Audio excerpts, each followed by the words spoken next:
Welcome everybody, welcome back to another weekly edition of Cannonball Racing Analysis, where myself and Gavin analyse horse racing up in the Northern Territory. How you going, Gav? Very good, mate. Very, very good. Looking forward to this weekend's racing. Kind of another monster sort of back-to-back Saturday, Sunday race cards up in the NT. There's some good horses up there this weekend. Good fields, and the Carnival is fast approaching. Yep. It is. So guys, what we want to do quickly is to do a quick recap of last weekend's racing in Darwin and Alice Springs, Saturday, Sunday. So what I'll do, I'll hand over to Gav quickly. He'll just do a quick rundown before we move forward into this weekend's racing. Another sort of mixed bag from last weekend. Had a string of placings again. Too many seconds and thirds for our liking at the moment, and not that they're sort of bad things.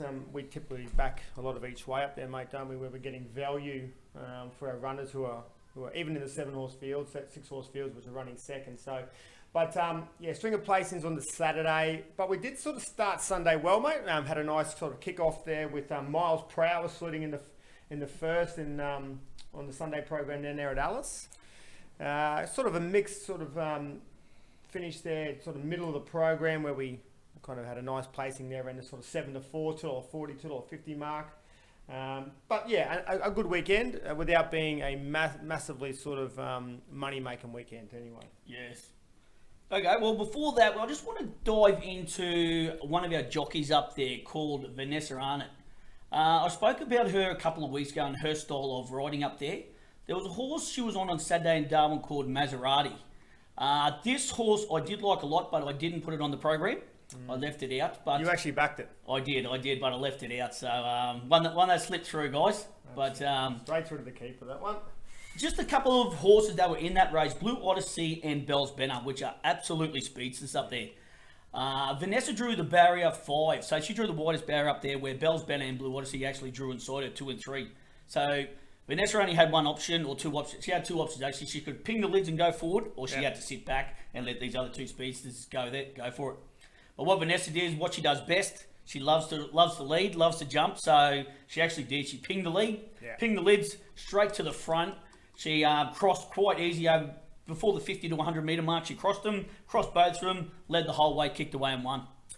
Yeah, that's the way she rides best, isn't it? I think I know we pointed that out a couple of weeks ago on one of our first sort of podcasts, where we sort of labelled Vanessa as one of the best front running jockeys up in the NT, and she duly saluted there last week and doing exactly what she does best. So we're just going to give Vanessa a shout out. Vanessa, 10 out of 10 ride for that. I think that was the best ride of the weekend up there. Absolutely. She mapped it perfectly. She knew what she was doing, got to the lead, and just put him away before the turn and kicked away and won. So just a shout out to Vanessa. Great ride up there, 10 out of 10. Yeah, well done, Ness. Good odds too, mate. I think it was $8 or $9 to $1. It was good. It's a great value there if you got on that. So. Look, this weekend's racing, special meeting this weekend, had the real opportunity to sort of speak with one of the Adelaide River Racing Club committee members up there, a lady called Sandra McLean, who I spoke to at the start of the week. For those who don't know, this is typically their annual meeting in Adelaide River. It's being transferred to Darwin this Saturday. Pretty unfortunate for the club down there. They've... They had an issue with the track. Adelaide River is the only all grass track in the NT. Okay, so I spoke to Sandra about that. It's completely grass, the whole circumference. She was telling me that they've had an infestation of feral pigs, which have torn up the grass over there, the poor buggers, and all the way down to basically the root base inside the system there. So Sandra and the team didn't really realise either. She was actually telling me as well, which I never knew, that essentially the track there is completely covered during the wet season. So it's feet and feet underwater, so it's submerged, so to speak. So they didn't know what was really going on. They had this sort of pig infestation, and all of a sudden the track is sort of torn up and they can't hold their annual meeting. Now, this is really unfortunate too, because it's a small little club down there. They race once a year, and this sort of race day is where they make all their revenue, mate. So this is kind of, their money-making meeting, and this sort of funds the club for the remainder of the year. Sandra was sort of pointing out to me as well during the week that they they're going to be fencing the external part of the track, and that's basically essentially to keep the pigs out. So that's going to cost a lot of money, and I know they're sort of relying on the TRNT to sort of jump on board, which is the Territory Racing Committee up there, that's sort of helping them as well. But what I'm trying to get at here is that the club is sort of looking for any opportunity they can. Anybody wants to sort of pitch in and help. So if anybody wants to make donations to the club, look, feel free to reach out through any of our platforms, through our messaging platforms, just to give us your details, and we'll pass them on to the club. The club's trying to raise the money to get this. I haven't got any sort of figures behind it, but they're still trying to work that out. So to Sandra and the team there, look, we wish you all the best. We hopefully this sort of meeting comes around next year. It's an important part on the NT calendar, and what you'll see too is you'll see people from all parts of sort of Northern Territory travelling up there. I know Phil Cole took a big group there last year. From Darwin, he took a group down there, and I know there's a group travel up from Alice Springs as well. Good day. Great day, and I've seen a lot of stuff online about it, and this looks a fantastic sort of occasion. So, best of luck to Sandra and the team. Hopefully, it all sort of kicks off for you next year. But with that said, the meeting is transferred to Darwin. The race club still holds the meeting officially. And I know there's a group going up from Adelaide River by a little minibus to actually go and watch the race meeting up in Darwin. So sort of best of luck, team, and hopefully we'll get some great results out of it, and we hear some good feedback. So I'll probably have to chat to Sandra after next week and see how it all ended up. Nice. All right, so look, let's head into the racing at Darwin for Saturday. Really nice sort of card, seven sort of card meeting. Some really great horses here coming back, resuming, and we'll get into that in a couple of races about who they are. But yeah, so look, let's kick off on race one. I'm actually going to come across here. This is the benchmark 54 over 1200. Now, I'm actually going to label my best bet of the day in race one. Horse called Noble War from the Tayan Halter Schmidt stable up there. So now, this horse saluted a couple of starts ago for us when it sort of just set off a pretty hot pace, peeled off the leader's back and put him away. Now Paul Shears is back in this, he retains the ride. Now, drawn really well in the one, and there's not a lot of speed in the race. And the only speed in the race is sort of drawn out wide. So it's a horse called Against the Tide, which has actually had a horror draw. Now, this is the natural lead of this horse. It's drawn the 9. And there's a horse called Mr. Boom Jangles, which is another danger, but it should have drawn wide, but it's actually drawn the 2. So these two horses are basically drawn upside down. So unfortunately, that kind of rules them out of this sort of race. Against the Tide is going to have to work way too hard to sort of come across, and Mr. Boom Jangles typically drops out, and he's going to have to try and weave his way through. So it's just going to be too much of an ask for these horses. Now, interestingly, Timbo, these horses raced against each other late last year, where Noble War tailed them both up. So I can't see that being sort of reversed. I think he just gets a soft lead from the inside. Sheezy puts him on the paint, and he just looks too good. It's a very weak benchmark 54, and he just should be winning this. I'm going to leave Against the Tide Mr. Boom Jangles, who went on paper when I looked at them were the obvious dangers, standard danger, but I'm actually going to leave them out of the placings just due to those barrier draws. I think the upside down draws are just too much for both of them. Star of Monsoon I'm going to put down there as a danger. Adam Nichols is on. He's a consistent rider for this horse. Average beginner, ran on really well last start, but I think he might be tearing home to give him a sort of fair crack late. He ran a really good second last start to a horse called Blueberry Boy. That run was really great. And I'm going to put in Stroke of Magic to sort of fill the placings there, which rockets home from the back as well. So I'm just really concerned about that draw for Against the Tide. He's got 62 kilos as well. Looks too much for him out wide. And Boom Jangles, who doesn't have a great first up record with a 6 duck egg. So that kind of goes as well. Yeah. So we're going to leave those two out of it. So our numbers are going to be 5, 2 and 8 with Noble War as the bet of the day to kick the program off.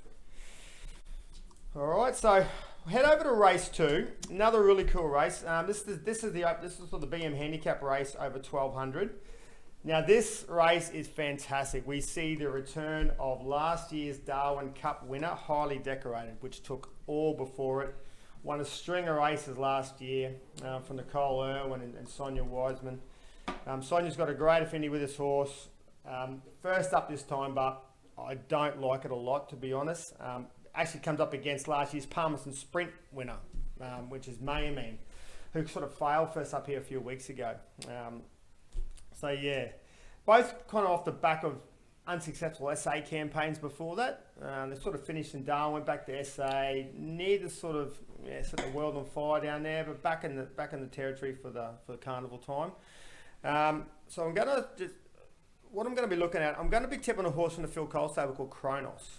Now, like this fella a lot, was super first up, beaten half a length behind a really good one called Mighty Mert.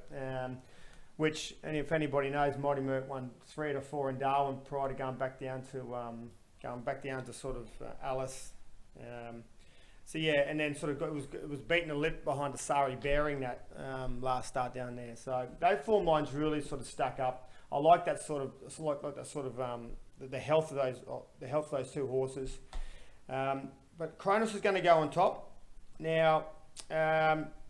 I also like Mayamine to run second. Mayamine's obviously, it's definitely the class horse in the race. It's got to sort of get back into form though. Wasn't great first up, but when you're a Palmerston Sprint winner and you come back to this sort of race, pre-carnival, you'd expect it to be very competitive. So we're going to put Mayamine in for second, and we're going to pick a horse called, I'm not really sure I know the pronunciation of this, but we're going to call it Sakero. Had some pretty good SA and Vic form prior to coming up to the NT. Probably better over mile. Hasn't won first up, but I'd just say with a class edge, it might be running on to finish the placing. So the numbers there are 4, 2, and 3. We'll be tipping Kronos on top there from the Phil Cole stable. Just quickly, I see that Kronos has got the apprentice on board. So she's got Stacey Kellier, which is three claim apprentice. Yeah. So that brings her down to the 52k mark, where it's got highly decorated at over 60k. So she's given that top weight 8 kilos, which is a lot. Yeah. Definitely a lot to cart around there. Yeah, and you're right, mate. Both horses, guys.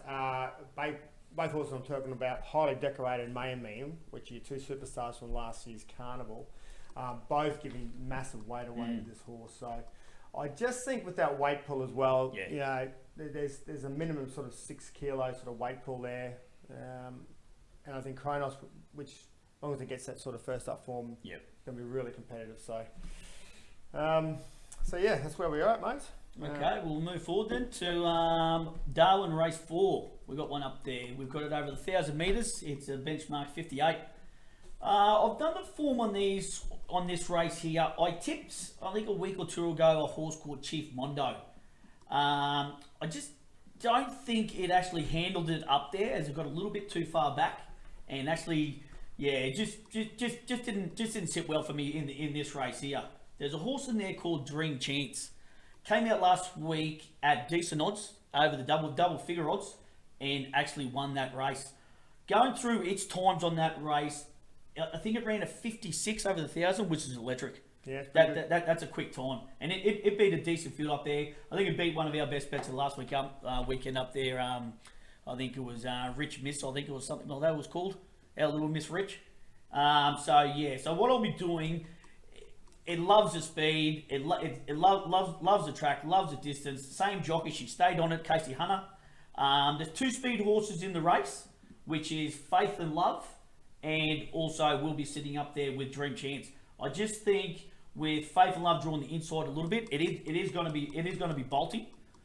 We will obviously sit outside it, probably one out, one back, and I'm hoping Casey will get it to the outside like she did last time and just peel off its back. And just be a little bit too strong for it late. Bit of a worldly traveller, Faith and Love, mate. It is. Been down to Birdsville. Yes. Goes races. Been down to Cloncurry to race. Like it's been halfway around Australia to chase racing. It's a quick horse, Faith and Love. It is good. Kind of led a pretty smart field down there last start down at Alice. Got run over late for 4th, but yeah, it's so it's going to have its work cut out. It is. Dream Chance, but yeah. There's another one I found, the bottom weight, that's Saint Olga. This horse is up from Adelaide. I've done the videos on this horse. I've done the times on this horse. This horse is a natural leader. Down there, it was leading on its ear 4 to 5 lengths on the turn in Adelaide every start, last 4 or 5 starts. Yeah. Only query about this horse is first up on the dirt, first up on the track. So, but if this horse, it's drawn the wide barrier. If this horse can ping the lids like it did down in Adelaide, this horse is this is anyone's guess. So it's got Sharon Falk on there as well. Sharon Falk. So if it can sit outside or try and cross Faith and Love, massive chance this horse. So like I said, the only downside on this thing is it's first up on the dirt, first up on the track. So coming from Adelaide up to here, definitely one to watch. Yeah, and for those who are sort of SA sort of form followers as well, you'll probably see Sharon Falk named there, like Timbo mentioned. Now, Sharon is actually up in the Darwin or the NT for up until from basically last week, up until the end of the Darwin Carnival. So he's going to be staying up there continuously, which I think is a great move before he heads back to South Australia. So another quality jockey up there. So yeah, good to follow. Good. Okay, so what I'll be doing there, guys, I'll just be going with the 2 horses in this race. I'll be leaving Chief Mondo out. He'll probably come out and win as I didn't tip at this start. Wow. Yeah. So I'm going to back up on Dream Chance. I just thought it was too good of a win last start. Yep. And I think she's got plenty left in the tank, being third up. So she's going to be super fit over the 1,000 metres. So what we'll go Dream Chance, the 2 into. We're actually going to put the 6 in there, the bottom weight. That's St. Olga. I just think with its form down there, bringing it up to here, it's definitely an each way chance. Yeah, great chance. So we'll go, 2 from 6 in that race there.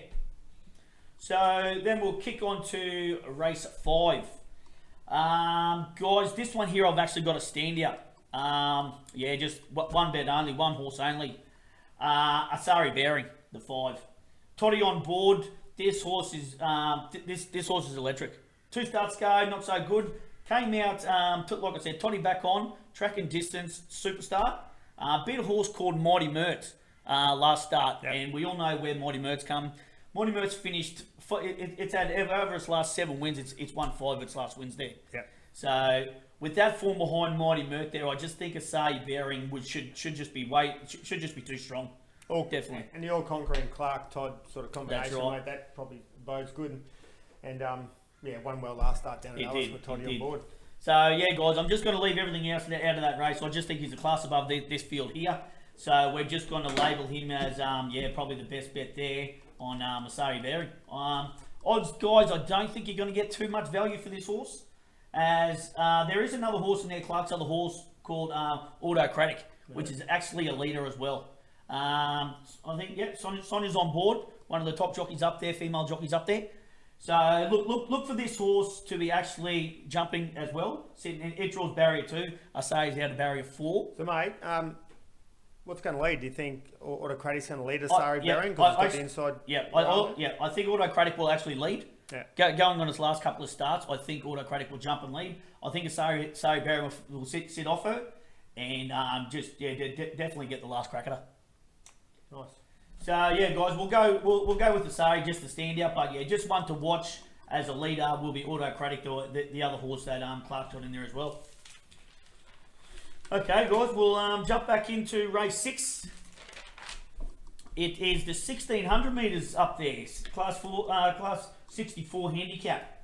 Guys, this is a decent race. This here, even though it's only a field of 5, there's 3 horses in here that are going to be actually leaders. So there's a horse called in there called Looking For You, Obligatory, and Captain Hederick. I've jumped on board Captain Hederick because its form over the last 5 starts. This horse is just crying out to win, and I think today's a day for him. I think Saturday's a day for him up there. Yeah, he's due. Oh, Absolutely he's definitely due. Yeah. With the form that he's got behind there, and like I said, another one with another horse with Todd and Clark. You know you're going to get a decent ride out of him.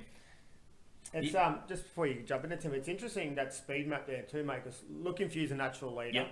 Yep. So is Yasugi. Yep. So there might be a little bit of pressure up front, which will bring you into the race. Lovely. Yep. Yeah. Because you'll see Captain Hederick, he will not jump.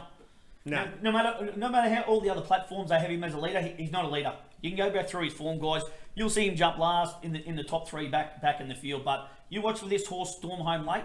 Like I said, Todd's taken off on him a couple of times, taken off about halfway to try and get him around him. But I think Todd, the speed in this battle is going to be hard up front, and you'll see Captain Hederick. Guys, don't worry about him sitting last.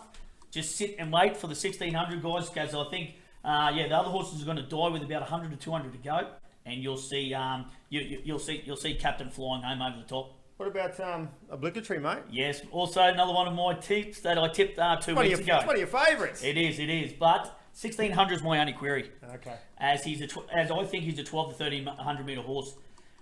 He sat off him last start. Remember, he got the dirt kicked up in his face, and he was just didn't like it. He was full lengths off him on the turn. And you see him in the last 100, he actually gained momentum and actually come home late. But I just think that 1600, so he's a step of over 300 metre step up. I just think it's going to be a little bit too much for him. So I think he'll definitely be in the top 2 or 3 at the turn. But I said Captain Hedrick will sit off the pace, come out wide, and then just storm over the top of him. Nice. Just run through your numbers there, mate. So the numbers there will be 4 Captain Hedrick into Looking for You into Obligatory actually. So I've gone numbers 4, 1, and 2. Great. All right, so now we'll just jump into race 7, which is the final race on the card. This is the Adelaide River Cup over the mile, 1600 metres. Now, there's a couple of really interesting runners in this race, and one in particular, which is the top 8, Danon Roman. I'm not sure I got the pronunciation right, but we'll stick with Danon Roman. Mate, great sort of run back here first up. This is an ex-Japanese horse, by the way, everyone. So back in his early careers, sort of bred over there and was raced in Japan and brought over back to Australia.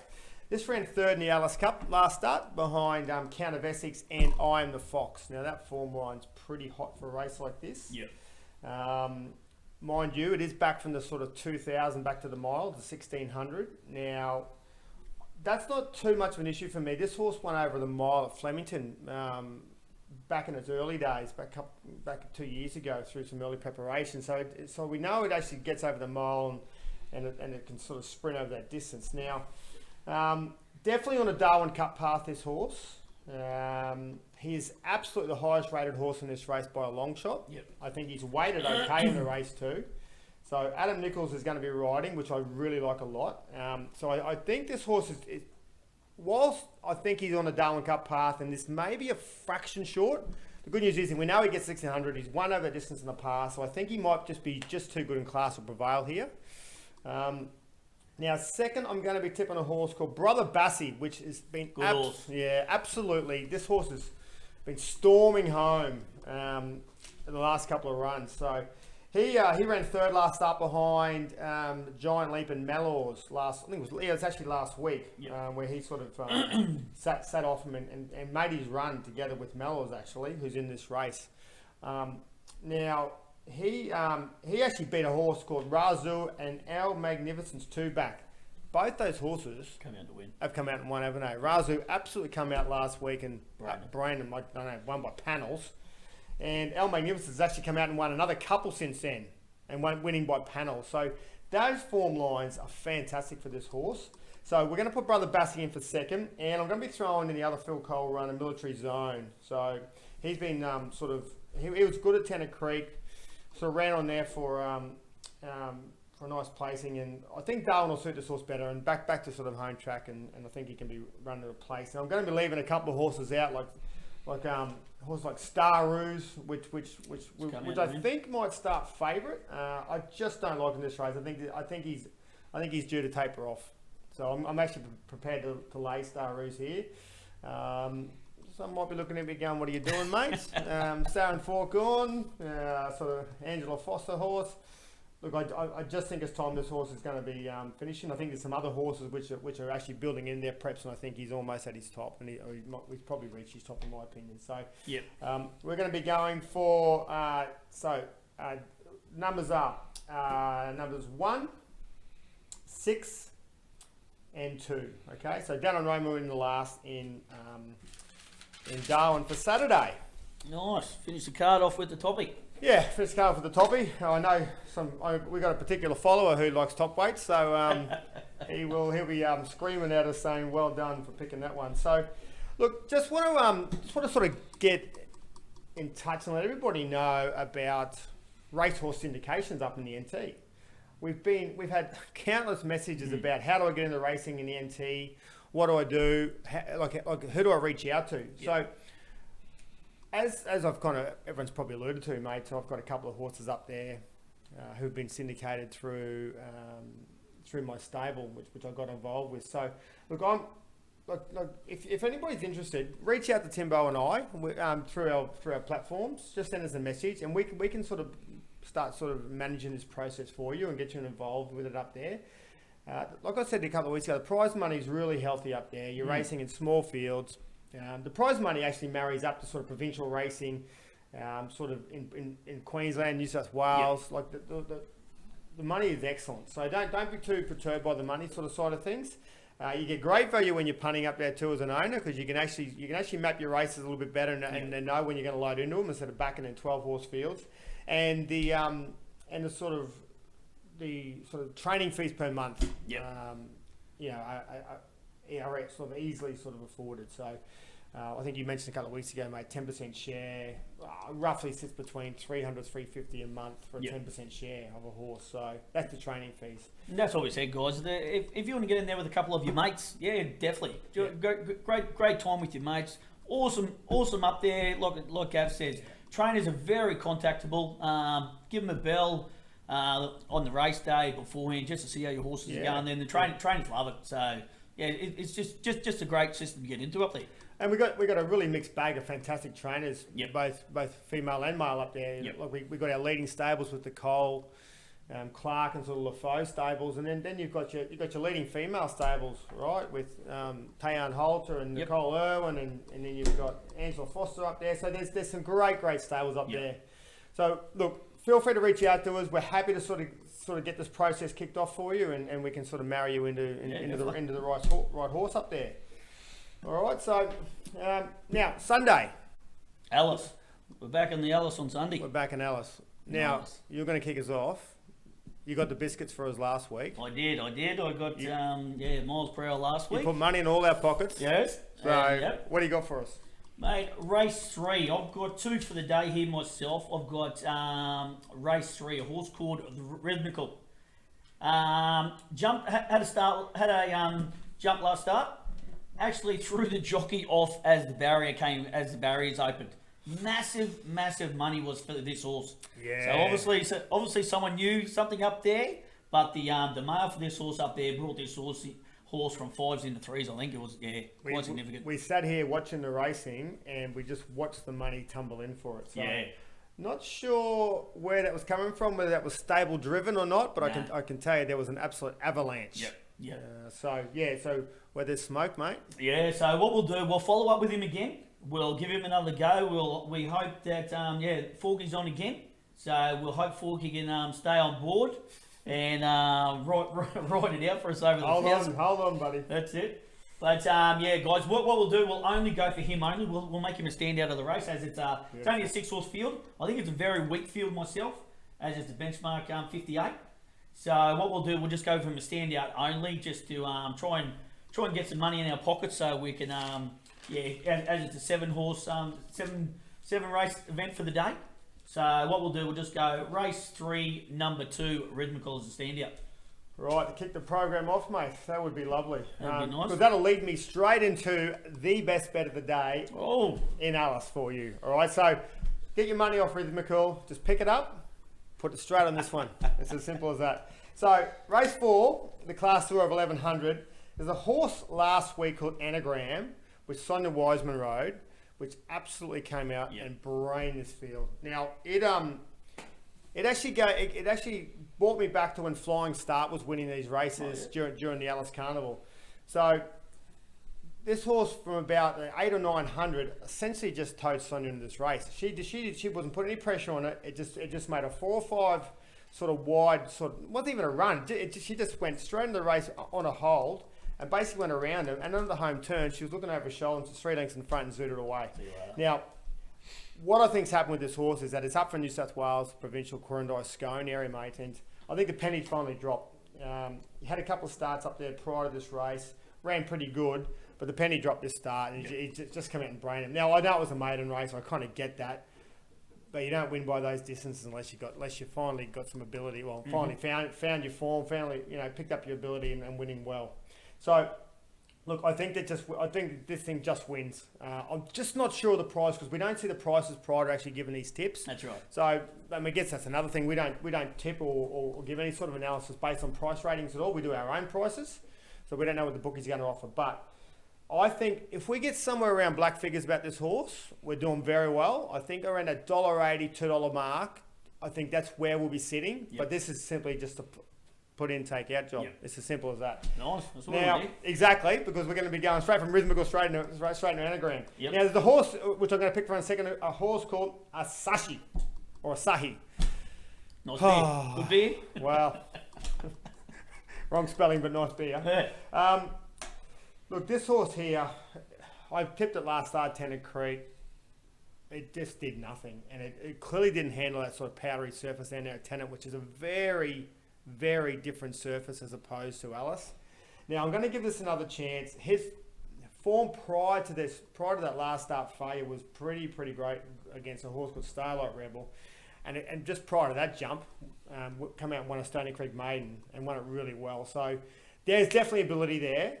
This horse is ready to break his maiden. Unfortunately, he's picked a pretty tough Class 2 with a pretty good horse, which is that top weight anagram. So I think this looks an absolute moral Quinella. And I'm going to be playing this Quinella as well, mate, together with the Exacta. So that looks a really good bet for me. And as not even as a saver, just as a standout. And I'm going to pick that Manhattan Man from the Jesse Philpott, Greg O'Connor sort of combination. Broke his maiden there, a couple of starts to go, and I think it'll be running on. So look, I think that sort of fills the placings beautifully. So we're going to have anagram on top.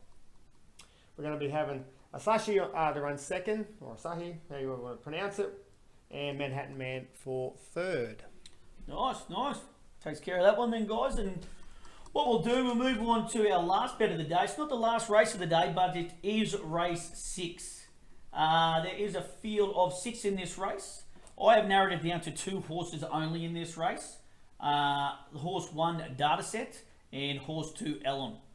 Gone through the form on Dataset. It's back to its right distance here. It was up to the 16, 1400 and stuff, 1200 and stuff. It's back to its 1400 where it won last start over the 1400. Casey Hunter on board. Good jumper, should lead. It should definitely be on. As it's down to barrier 1, she won't want to give that lead up as the barrier's playing a massive part up there. So I'm thinking it should jump and lead, and actually should be definitely in the top 2 finish. There's a horse in there also called Ellen, horse 2, Wayne Davis and Phil Cole. This horse is an absolute speedster. So this horse here, it's drawn barrier 4, so it's got to cross, two or three horses, and depending on if there's any scratchings in for the day, which we hope not. Sorry, we need to forget its last run up there as it drops from 1600. Now it's back to 1400, which I think is its pet distance. As you'll see in the last 200 meters, that horse was leading nearly up to the 1400, and that last 200 just died in the arse. Yeah. So I think drops back to the 1400 instead of the 1600 is massive. 2 starts ago, it finished 2 to 3 starts ago. Finished behind a horse called Jet Jackson, which we know Jet Jackson's form up there is pretty red hot. So I'm thinking this over that distance, form behind Jet Jackson, the Cole stable as well up there. I think this horse will definitely be in the top 2 as well. So I'm actually not going to pick a winner out of this race. I'm actually going to pick the Quinella. As I said, I can't split these 2 horses. So I'll be picking Dataset and Elenon, horses 1 and 2, to finish our race cap of race 6. And Well, mate, and those 2 horses are the clear sort of top money earners within that field. So they're clearly being very well placed by the stables, and obviously look the obvious too. Yep. So it's going to be a sort of head-to-head battle down. It will. Yep. So Dataset to lead that race, mate, you think? I think Dataset will lead that race from that barrier. She won't want to give it up. Like I said, barriers play a massive part up there. So I'm thinking Dataset, but this Elon is actually speedster. You'll see it. It jumps, and even if it misses her by a length or so, this horse will hunt up, and she'll probably want to sit outside Dataset. So I think these 2 coming to the turn should be should be fighting it out in the finish. Perfect. Well, that finishes the day then. So just the Quinella in the last in Alice race 6. Yep. So your numbers are 1 and 2, Dataset and Elon. That's it. Nice, mate. Nice. Oh, well, guys, that finishes the weekend of racing for me and Gav. That finishes Darwin on the Saturday and Alice again on the Sunday. Like I said, guys, anyone wants to reach out to us on any of our platforms, we've got Facebook, guys, Twitter, YouTube, TikTok, and all those platforms, guys. Drop us an email. Gav's, our email's on there, phone number's on there, guys. Anyone's got any questions about syndications, about anything you just want to chat about Northern Territory racing up there, guys, happy to help out in any way. So, yeah, Gav, that's about it for the day, mate. And Righto, so we'll sign it off. Good luck to the Adelaide River Racing Definitely. Club up there for Saturday's race meeting. Look, we truly hope it goes well, and there's some big numbers through tab turnover for you as well. So good luck, everybody. all right, mate. Happy punting. Beautiful. See Thanks, ya. guys.